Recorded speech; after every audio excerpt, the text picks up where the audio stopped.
Welcome back to TalkersOfGeeks.com. Justin here, back with more movie reviews for you, and we are back in the horror genre. Today we are going to be reviewing Scream 6, and as always, we give you a brief synopsis, so here we go.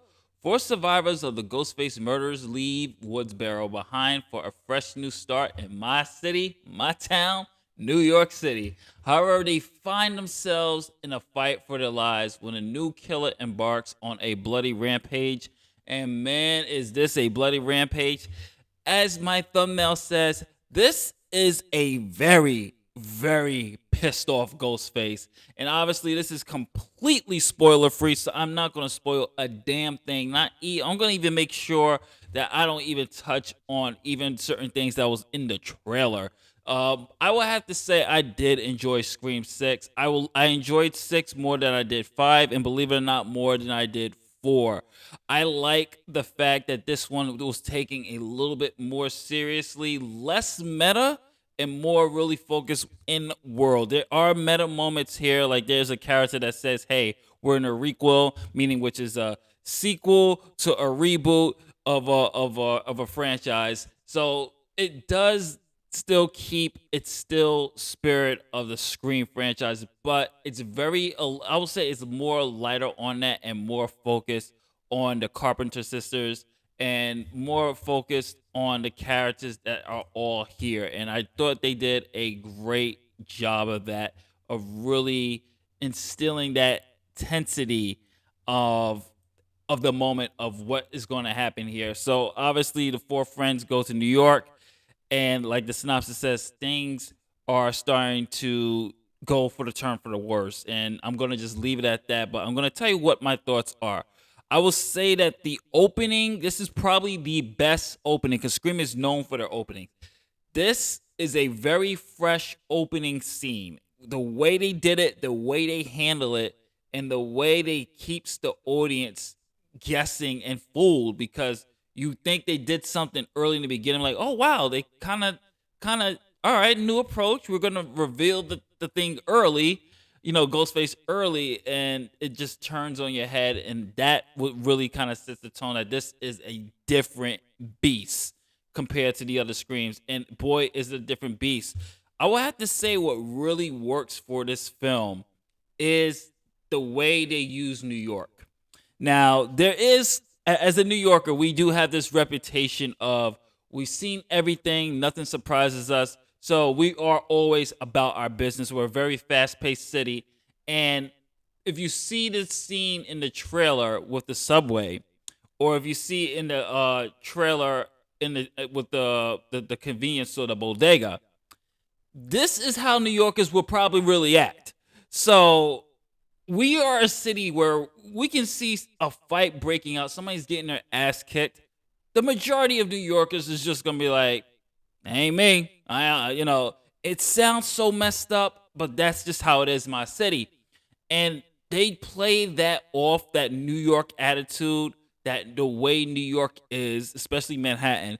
They play it to an advantage for Ghostface, and I love the way they use that environment to play off the way Ghostface kills, the way Ghostface interacts with not just the people, but the people that he is stalking and the people that he is going after. And I thought they did a really great job of that. I will say some of my complaints will be plot armor. Plot armor is the biggest complaint I have with this film. There are characters in here who get viciously stabbed and beaten by Ghostface, and somehow they're still alive.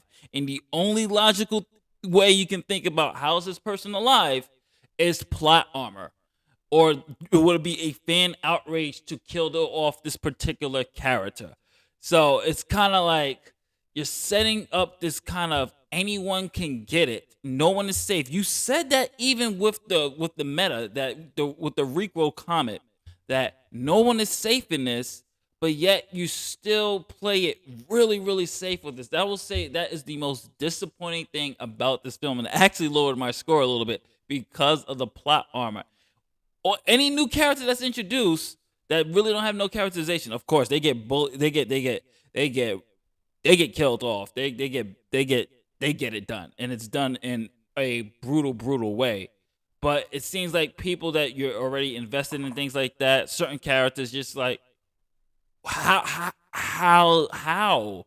the plot armor really like kind of for me it was just like, oh my gosh, you guys don't have the balls to do it. Like, pull the trigger. Like, this is Scream. This is what it's about. Anybody should be able to get it. And I will have to say kind of ruined a little bit of the experience for me because it took away that tension and that believability that the whole movie was doing so well with when it came to the kills and just the characters getting stabbed and everything else. Like, okay, they're going. And then you find out like, oh, hey guys. I'm like, how? So that was probably my biggest complaint. Acting, of course, was great. Jenna Ortega does a wonderful job. Courtney Cox, always great as Gail, always brings it. You had Melissa Barrera as Sam Carpenter, did a great job. Jasmine Brown as Minnie did great. Mason Gooding as Chad did another great job. I mean, everybody was there to show up. Hayden, of course, as Kirby is always a delight. She's an FBI agent now. It was a delight. It was a fun movie. There are some real tense moments, especially that subway scene. Probably the best scene in the film that you've seen in the trailer. Is just the way they use it and the fact that it was on Halloween night. Did a great job. Another meta wink to Michael Myers as well.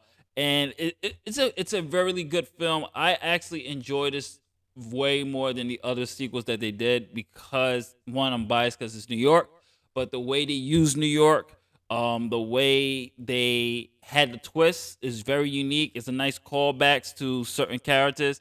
Like I said, the biggest complaint I have, I would have gave this a 4 stars. But if it wasn't for that plot armor, I tell you, I would. I'm gonna have to give this a 3.5 stars. It was about to be 4, but that plot armor and not being afraid to kill off certain characters like this, I can't spoil it, but certain people should have died. Just the way they were stabbed and constantly stabbed, and the fact that they're still alive, you're like, okay, clearly we have plot armor here. So yeah. Otherwise than that, it really truthfully is 4 stars, but I'm just lowering it a bit just because of that plot armor. So this is Justin from tacosandgeeks.com. What did you think of Scream 6? Comment below, let me know. And as always, thank you for watching us in tacosandgeeks.com. If you're watching this on YouTube, don't forget to like, share, subscribe, hit that notification bell, and we out of here. Later days.